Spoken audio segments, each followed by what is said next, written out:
Olá, minhas saudações a você, minha querida irmã, meus irmãos em Cristo, estudantes da Palavra de Deus.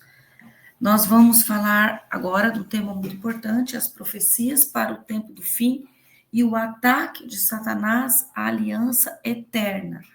Muitas pessoas ainda se confundem com relação a esse assunto, porque não tiveram talvez uma base forte, firme, né, com relação ao assunto. Porque quando é mais fácil nós aprendermos do que quando não aprendemos o errado, do que nós desaprendermos quando aprendemos o errado e aprendermos novamente. Então, a questão da aliança eterna é muito importante, muitos entendem, muitos não entendem completamente. E ela é muito importante para que nós possamos entender também as profecias para o tempo do fim. Vamos orar então para começarmos o nosso estudo. Eu tenho convicção que você sairá daqui com uma visão melhor deste assunto.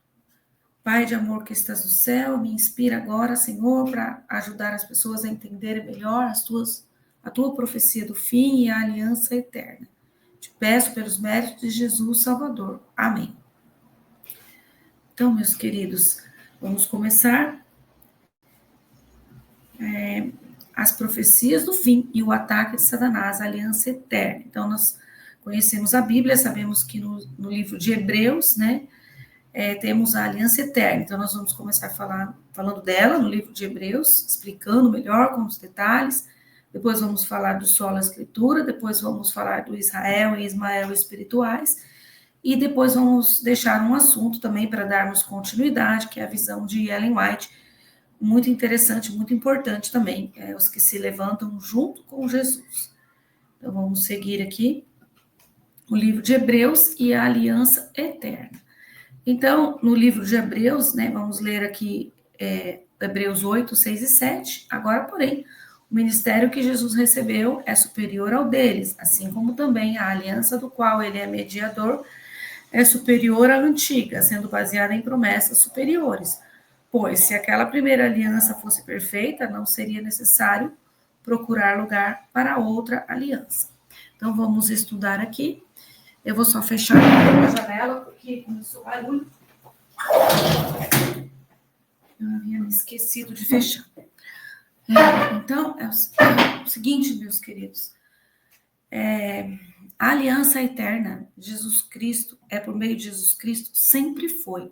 Ela é eterna. Muito antes de Deus criar o mundo, do Criador criar o mundo, e Jesus Cristo estava com o Pai, nós sabemos disso, né? Muito antes da criação já existia o plano de salvação, já existia a aliança eterna. E muito antes de Jesus se encarnar aqui e viver como nós, nascer como nós e pagar o preço da redenção, cumprir essa parte do plano de salvação, muito antes ele já existia e já existia a aliança eterna. E o plano já estava todo elaborado, certo? E muitas pessoas não sabem disso, não entendem, certo? Mas quando quando Estevão foi apedrejado, isso também é um marco profético, o povo judeu foi rejeitado, né, pelo Criador como povo. Porém, pessoalmente, ainda a salvação continuou como sempre, da eterna aliança, a salvação através de Jesus Cristo, que ela sempre foi através de Jesus Cristo, ela continuou sendo pessoal. Então, o povo hebreu, de maneira pessoal, tinha ainda, e como tem hoje, uma oportunidade de salvação através de Jesus Cristo. Isso serve para todos os povos, palestinos, romanos, americanos, brasileiros, para todos os povos. A salvação, ela é pessoal e ela é através de Jesus Cristo. Quando nós entendemos melhor a nova aliança e seus princípios, fica mais fácil de não cairmos no engano com relação às profecias do fim. A antiga aliança, então, foi invalidada pelos homens, porque o povo escolhido, aquele povo hebreu, eles eram para ser depositários de luz, até hoje poderiam ser. O Senhor, em sua onisciência, saberia já, conhecendo o coração humano, saberia que eles iriam matar Jesus e chegaria um momento, né, um apedrejamento de Estevão, que deixaria de ser esse povo escolhido para ser portador de luz, porque eles não cumpriram com o combinado, né? Então, existe todo o simbolismo das alianças, a antiga aliança através de Agar e a nova aliança através de Sara. Essas questões são simbólicas e pessoais.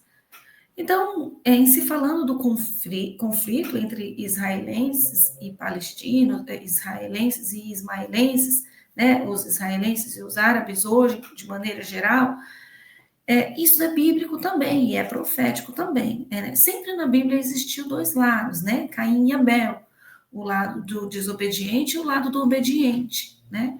Ismael e Israel, Jacó e Isaú, sempre, né? Ou Isaú e Jacó, Ismael e Israel, Caim e Abel, sempre existiu dois lados, o lado dos obedientes e o lado dos desobedientes, certo? Mas nos dois lados existe oportunidade de salvação, porque a salvação é pessoal. E quando, com a eterna aliança, as questões proféticas, elas hoje e sempre, as profecias do tempo do fim, elas não tratam de localidades nem de raças, de povos. Os critérios usados para definir os poderes do mal e a atuação de Satanás nas profecias do tempo do fim são critérios pessoais, espirituais, religiosos, doutrinários, não são critérios territoriais. Então, é profético esse conflito existente ali, é bíblico esse conflito existente, mas nós não podemos identificar poderes do mal das profecias que se referem ao tempo do fim, com esses poderes raciais, com questões raciais ou locais, certo? De povos, sejam eles os árabes, a Turquia, os palestinos, seja qual for, ou até o Egito, nós não podemos incluir esses povos nas profecias do fim, porque o foco das profecias do fim, ele é horizontal. Por exemplo, na sequência, vou exemplificar aqui para vocês. Na progressão dos impérios, na sucessão dos impérios, nós encontramos Babilônia, Medo-Pérsia, Grécia e Roma. Roma imperial e Roma papal. A sucessão dos impérios não dá margem para se abrir o leque para outras nações. A Bíblia não trata desses assuntos territoriais, ela trata de assuntos espirituais, religiosos e doutrinários e pessoais, certo? Então, se incluir nas profecias do fim essas nações e identificá-las como esses conflitos territoriais e locais está errado. Não é uma interpretação assertiva da Bíblia. Falta conteúdo e falta condições de se interpretar da maneira verdadeira. Outro fato importante, então eu já falei que a sucessão dos impérios ela é vertical, a Bíblia não dá margens para abrir, e outro ponto muito importante, são dois pontos. Primeiro ponto, a sucessão dos impérios, ela é vertical, não, a Bíblia não dá margens em lugar nenhum, você não vai encontrar essa margem para abrir para outras nações no que se refere às profecias do tempo do fim e os poderes do mal. Segundo ponto, o assunto que se trata, Daniel 11 é um livro histórico, e pela sequência do livro, você pode ler, você pode conferir. O assunto em questão, e até tem um verso, nós vamos ver o verso aqui, que identifica, fala da abominação desoladora. O assunto em questão refere-se ao mistério da iniquidade, que se inicia no cristianismo e segue no início do cristianismo, e seguirá até com a abominação desoladora do tempo do fim, certo? É o mistério da iniquidade.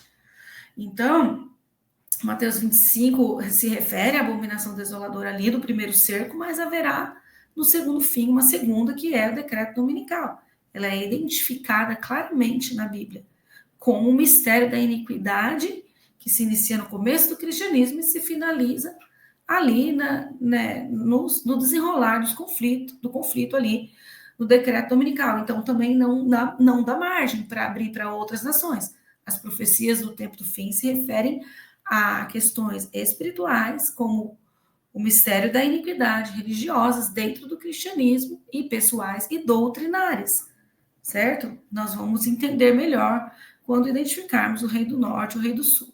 Então, vamos seguir aqui para estudarmos um pouco mais da Aliança Eterna.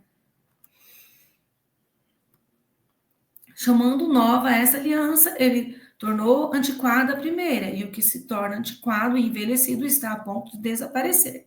Hebreus 8:13. Em caso de um testamento, é necessário que se comprove a morte daquele que o fez, pois um testamento só é validado no caso de morte, uma vez que nunca vigora enquanto está vivo quem o fez. Por isso, nem a primeira aliança foi sancionada sem sangue. Quando Moisés terminou de proclamar todos os mandamentos da lei a todo o povo, levou sangue de novilhos e de bodes, e também água, lã vermelha e ramos de sopo, e aspergiu o próprio livro e todo o povo, dizendo: Este é o sangue da aliança que Deus ordenou que vocês obedeçam. Então, veja, no Antigo Testamento, tudo foi feito de forma didática, apontando para o verdadeiro cordeiro, que é Jesus Cristo, que haveria de morrer. Tudo apontava para nova e eterna aliança. Vamos seguir o livro de Hebreus. Reparem que eu estou estudando sempre na sequência, eu não coloco aqui versos isolados. Então, é assim que vocês devem estudar a palavra de Deus, todos nós. A lei traz apenas uma sombra dos benefícios que hão de vir, e não a sua realidade. Por isso, ela nunca consegue, mediante os mesmos sacrifícios repetidos ano após ano, aperfeiçoar os que se aproximam para adorar.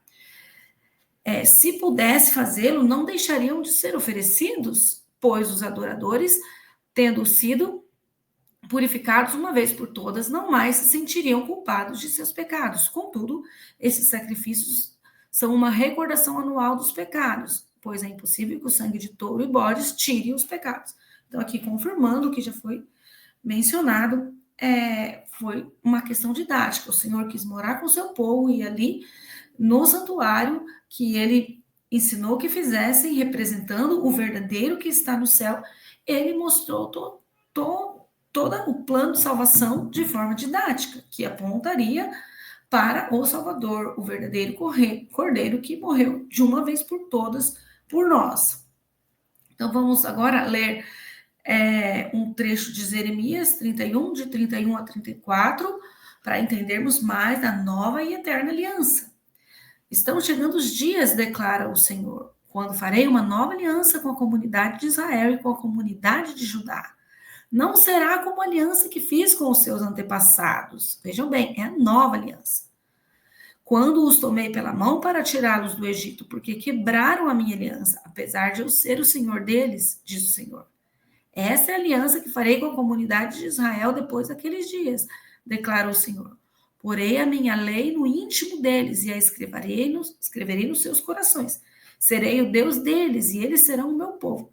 Ninguém mais ensinará ao seu próximo nem ao seu irmão, dizendo: Conheça o Senhor, porque todos eles me conhecerão, desde o menor até o maior, diz o Senhor. Porque eu lhes perdoarei a maldade e não me lembrarei mais dos seus pecados. Jeremias 31, de 31 a 34. Meus queridos, tendo em vista o Novo Testamento, que muitos aqui já conhecem, vocês podem ter plena convicção que a salvação é para todos, ela é pessoal e através de Jesus Cristo, certo? É para a comunidade de Israel, sim, mas é também para todos, para o Israel espiritual. É isso que nós temos que entender. E da mesma forma que existe o Israel espiritual, existe também o Ismael espiritual. Então, as profecias do tempo do fim, elas não podem ser delimitadas a questões territoriais, certo? A questões relativas à antiga aliança, a questões raciais. Não, elas são delimitadas, elas são ampliadas para questões espirituais. Elas tratam de questões espirituais, religiosas, doutrinárias e pessoais. Isso é muito importante que se entenda. Então vamos lá, Lucas 22, 20. Da mesma forma, depois da ceia, tomou o cálice, dizendo: Este é o cálice da nova aliança, no meu sangue, derramado em favor de vocês. A nova aliança. Então agora vamos falar um pouco mais sobre o sola escritura, e para vocês entenderem o selo, o texto, né? Apocalipse 6, de 12 a 14, para vocês esclarecerem ali o que nós estamos tentando mostrar aqui para as pessoas. E havendo aberto o sexto selo, olhei, e eis que houve um grande tremor de terra, e o sol tornou-se negro como saco de silício, e a lua tornou-se como sangue, e as estrelas do céu caíram sobre a terra, como quando a figueira lança de si os seus figos verdes, abalada por um vento forte. Parou aí? Não parou aí, continua. E o céu retirou-se como um livro que se enrola, e todos os montes e ilhas foram removidos dos seus lugares. Então, meus queridos, isso em sua totalidade não ocorreu. O que ocorreu no passado foi um cumprimento parcial. Isso fica claro, porque nós não podemos inventar as coisas, elas estão escritas na palavra. Nós temos que entender com fidelidade. Mesmo que estivemos enganados no passado, tendo condições de refletir, é necessário que se respeite o texto, que se respeite a palavra de Deus, como diz Ellen White, que leve a palavra de Deus a sério. Então vamos lá? Eu peço desculpas aqui porque no estudo passado eu confundi aqui o cursor e agora eu já consegui me organizar aqui. Vamos ler Daniel 9, de 1 a 2, que já começa, né, na Medo-Pérsia, mostrando mais uma vez a sequência dos livros proféticos de Daniel e Apocalipse. Então é triste, meus irmãos, porque pessoas de fora, que como os reis magos estiverem interessados em estudar, vão entender. E é triste porque podem rir da gente dos erros que se cometem no nosso meio, dentro e fora, mas eu acho que dentro do nosso meio aqui, cristão, adventista, fica mais triste ainda. Vocês concordam? Então vamos ler o versículo, Daniel 9, de 1 a 2. No ano primeiro de Dário, filho de Assuero, da nação dos Medos, o qual foi constituído rei sobre o reino dos caldeus, no ano primeiro do seu reinado, eu, Daniel, entendi pelos livros que o número de anos de que falou o Senhor ao profeta Jeremias, em que haviam de acabar as assolações de Jerusalém, era de 70 anos. Então eu coloquei esse versículo aqui para vocês entenderem que Daniel 9 já começa na época de quem?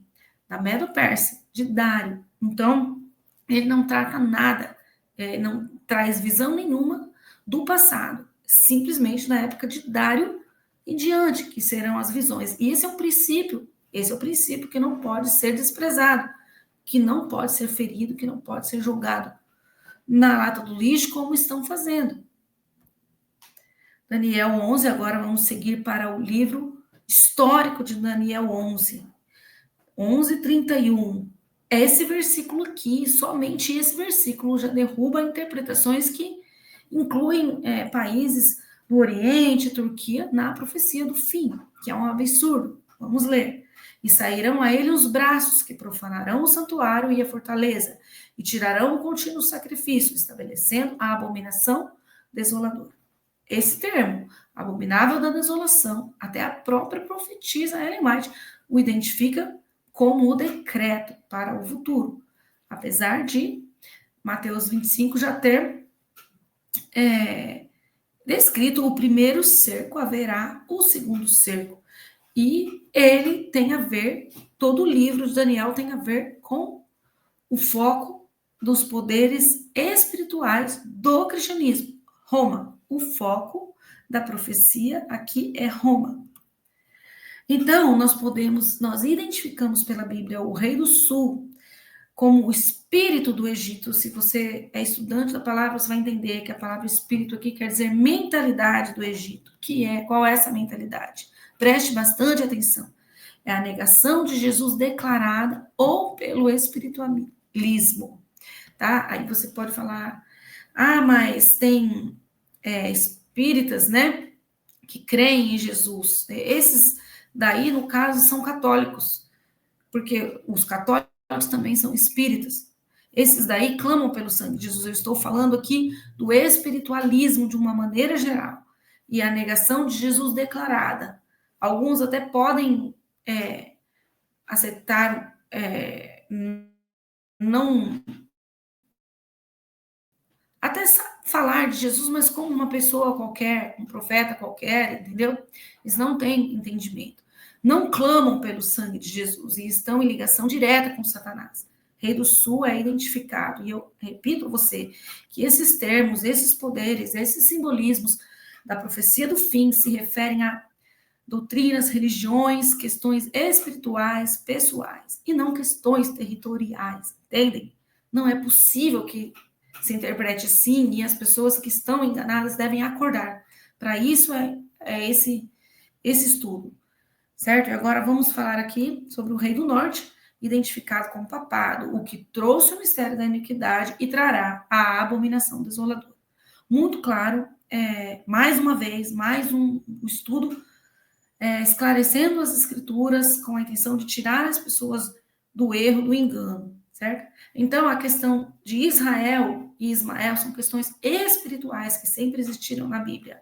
Caim e Abel, né? Como eu já disse, Ismael e Israel, Esaú e Jacó, enfim, sempre existiram essas questões, essas denominações na Bíblia, né? E eu quero dizer para você que o que cega um estudante da palavra de entender de maneira correta são dois extremos. Primeiro é o liberalismo, que também é um extremo sério, e o outro é a vanglória de Caim, porque a vanglória de Caim é muito grave para ambas as partes, né? Então, que as pessoas que estão no engano ainda acordem para o entendimento correto da profecia para o tempo do fim. Vamos ler Mateus 25, 32 a 33, e 33, e todas as nações serão reunidas diante dele, e apartará uns dos outros, como o pastor aparta dos bodes as ovelhas, e porá as ovelhas à sua direita, mas os bodes à sua esquerda. Então, sempre existiu esses dois grupos na Bíblia. E para finalizar, eu vou deixar aqui a introdução para que quem tiver interesse possa ler. Uma visão muito importante de Ellen White, os que se levantam junto com Jesus. Então, falando do extremo, né, da vanglória de Caim, que eu disse agora há pouco, as pessoas que estudam, que estão ali diante do trono, né, estão ajoelhadas diante do trono, mas se elas não se levantarem junto com Jesus, elas vão estar perdidas também. Então, quem quiser, depois estude a visão de Ellen White, primeiros escritos 54, muito sério, em reflexão muito séria, para que possa não estar ajoelhado somente diante do trono, estudando tudo isso e pregando isso, mas que possa estar de maneira correta, livre do engano, para se levantar com Jesus e ter a salvação também. Então, que Deus abençoe a todos e até um próximo estudo, pela graça, misericórdia e o grande amor de nosso Deus.